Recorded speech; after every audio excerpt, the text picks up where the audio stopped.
Hey there gardeners, Chris here from Steading, and I wanted to talk about adding compost directly onto this garden bed as I've done behind me with our Tromboncino, I think, I always mispronounce it, but it's a big zucchini and it can produce like these 1 meter long zucchinis, which as we found out, taste horrible.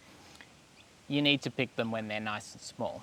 However, the reason we're talking today is because I've heavily composted this particular plant and I noticed something really, really interesting. We're trying to compost all of the garden beds. We're heading into autumn, and so I'm not sure it's the best time to do it, but everything was looking a bit sad. Obviously moisture retention issues, obviously just not enough feeding a lot of those beds as well. And we found a local place where I can borrow my parents' trailer, pick up a load for 66 bucks a cubic meter, which in comparison to buying bags probably are costing you $240 at an absolute minimum, just buying like a mushroom compost. And this is a really cost-effective way of just adding something a little extra to the soil. And I know I should be making my own compost, but we're just simply not there. Even if I reckon probably we could make a couple of cubic meters a year, maybe, that's probably really pushing it. So needing to buy stuff in, I've bought 2 loads now, and we're just adding it where we can. And the reason we're talking about this particular garden, and I probably won't be able to see it now because I added another pretty healthy dose, like another big 4 inches, 100 mil worth of compost onto this end of the bed here, particularly for this zucchini, is because when I put it down, and you're not going to find this with most plants, the roots from the zucchini itself had already gone through that original bit of compost that I'd put on, and I'd amended the soil a little bit towards the top, put a nice bit of compost in, and obviously very, very happily the plant had extended those roots through that new higher layer of soil.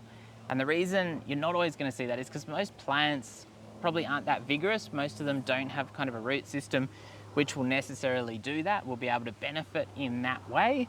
But with this plant, it worked really, really effectively. And what I actually did is we had it over the top of this arch here, and it goes all the way up and then it comes back down onto this garden bed. Because one of the things I noticed was this actual vine puts down kind of like a root, and then it's obviously feeding off the ground. So I think while keeping zucchini off the ground so that you get like the nice breeze that we're getting now through it, and hopefully that'll help prevent that powdery mildew, on something like this, I think it's possibly a happier camper down on the ground, just because it's going to be getting those roots in, and that seems to be what it does more naturally. Whereas when I look at the zucchini up the back there, which have been an absolute bust this season, we got 1 zucchini off them and that was it, they don't put down the roots off kind of that spreading vine the way this variety does. So it's an interesting little kind of situation, and it just goes to show that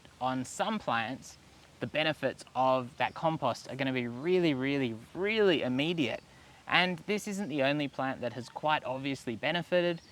When we put some in around our rhubarb there and our rhubarb there, both of those really did perk up nicely. We took out our cucumber here and we've put in some new, we had pickling cucumbers, we put in some different, I think they're like an apple cucumber or something like that. They were looking a bit sad. I'm not sure how those are going to go, but we amended that soil really, really heavily. Where we put it in around our asparagus, we had a really good result there as well. So that was really important. That was actually one of the things I was focusing on. And with the asparagus, with the 2 established crowns, they actually came back with some fresh growth really, really quickly, which was super impressive. And I'd obviously kind of identified that they were struggling. So that is a really good outcome as well. Where obviously with those, they're most certainly not getting that kind of crown, which is buried quite a way under the ground.